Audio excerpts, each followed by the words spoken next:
மாதம் பிறந்து விட்டது. 1/8/2025. காலம் ஓடுற மாதிரியே தெரியல, வேக வேகமாக ஓடிக்கொண்டிருக்கிறது. ஆகஸ்ட் மாதம் பிறந்து விட்டது.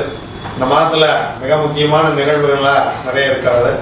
அதுல 10ஆம் தேதி 10/8/2025 அன்றைக்கு 1500 தூய்மை காவலர்களுக்கு நம்ம உணவு உடை வழங்குகிறோம்.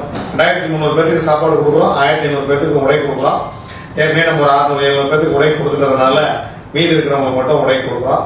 அந்த ஃபங்க்ஷன்ல எல்லாரும் நீங்க கலந்துக்கணும். நீங்கள் எல்லோரும் வருவீர்கள் என்று நான் எதிர்பார்க்கிறேன். அனைவரும் வாருங்கள். அஷ்டமியும் வெள்ளிக்கிழமையும் ஒன்றாக வந்திருக்கிறது. மதியம் 1 மணிக்கு கோபூஜை. நான் மேக்சிமம் கோபுரத்தில் இருக்கிறது தான் பாக்குறேன்.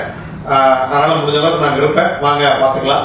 ரொம்ப சிறப்பான ஒரு வெள்ளிக்கிழமை. அஷ்டமியும் வெள்ளிக்கிழமையும் ஒன்றாக வருவது ரொம்ப ரொம்ப அபூர்வமான நாட்கள். அதெல்லாம் கிடைக்கவே கிடைக்காது. அதுல மதியம் 1 மணிக்கு கோபூஜை செய்யுங்கள். கோமாதாவுக்கு உணவளியுங்கள். வாழ்க்கை வளமாக இருக்கும். அது ஆடி மாதத்தில் வரக்கூடிய அஷ்டமி, ஆடி மாதத்தில் வரக்கூடிய வெள்ளிக்கிழமை. மாலை 6 மணிக்கு காமாட்சி அம்மன் கோயில் தேவராயபாளையத்துல நாம் கூழ் ஊற்றுகிறோம். அந்த நிலைமையிலையும் கலந்துக்க காத்திருக்கிறேன். நீங்க எல்லோரும் வாருங்கள், நாம் ஒன்றாக சந்திப்போம்.